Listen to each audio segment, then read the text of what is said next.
కోలీవుడ్ నటుడు Tamilaga Vetri Kazhagam TVK party అధినేత విజయ్ ప్రచార సభ సందర్భంగా చోటు చేసుకున్న తొక్కిసలాటలో 39 మంది మృతి చెందిన ఘటన దేశవ్యాప్తంగా సంచలనం రేపింది.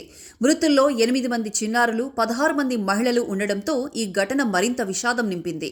వచ్చే ఏడాది తమిళనాడులో శాసనసభ ఎన్నికలు జరగనున్న నేపథ్యంలో విజయ్ ఇప్పటి నుంచే ప్రజల్లోకి బలంగా వెళ్లాలని నిర్ణయించారు. ఈ నేపథ్యంలోనే ఈ నెల 13 నుంచి రాష్ట్ర వ్యాప్త ప్రచారాన్ని ప్రారంభించారు. శనివారం నాడు నామక్కల్లో ఉదయం ప్రచారం చేపట్టిన విజయ్ సాయంత్రం కరూర్ చేరుకున్నారు.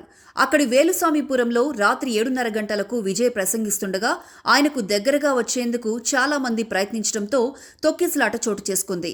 ఇక ఈ క్రమంలో ఒకరి తర్వాత ఒకరు స్పృహ తప్పి పడిపోవడంతో పరిస్థితి ఆందోళనకరంగా మారింది. ఈ ఘటనలో మొత్తం 38 మంది మరణించినట్లు తమిళనాడు ప్రభుత్వం అధికారికంగా ప్రకటించింది. ఈ ఘటనపై సోషల్ మీడియాలో పెద్ద ఎత్తున చర్చ జరుగుతోంది.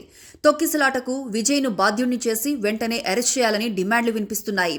పుష్ప 2 రిలీజ్ సమయంలో హైదరాబాద్లోని ఆర్టీసీ క్రాస్ రోడ్ సంధ్యా థియేటర్ వద్ద జరిగిన తొక్కిసలాటలో ఓ మహిళ ప్రాణాలు కోల్పోగా ఆమె కుమారుడు తీవ్ర గాయాలతో కోమాలోకి వెళ్లిపోయాడు.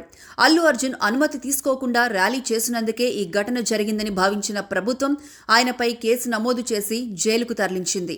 ఈ ఘటనలో అప్పట్లో తీవ్ర సంచలనం రేపింది. అయితే ఆ మరుసటి రోజే ఆయన బెయిల్పై బయటకొచ్చారు. తెలంగాణలో ఒక్కరు చనిపోతేనే స్టార్ హీరోని సైతం పోలీసులు అరెస్ట్ చేశారని, అదే మాదిరిగా ఇప్పుడు తమిళనాడులో ఏకంగా 38 మందిని పొట్టన పెట్టుకున్న విజయ్ని వెంటనే అరెస్ట్ చేసి జైలుకు పంపాలని డిమాండ్లు వినిపిస్తున్నాయి. ఈ నేపథ్యంలోనే విజయ్పై పోలీసులు ఎలాంటి చర్యలు తీసుకుంటారన్నది ఆసక్తికరంగా మారింది. ఆయనపై కేసు నమోదు చేసి ఊరుకుంటారా లేక అరెస్ట్ చేస్తారా అన్నది వేచి చూడాలి. మరోవైపు విజయ్ అభిమానులు మాత్రం ఆయనపై ఉద్దేశపూర్వకంగా నిందలు మోపే ప్రయత్నం జరుగుతోందని చెబుతున్నారు.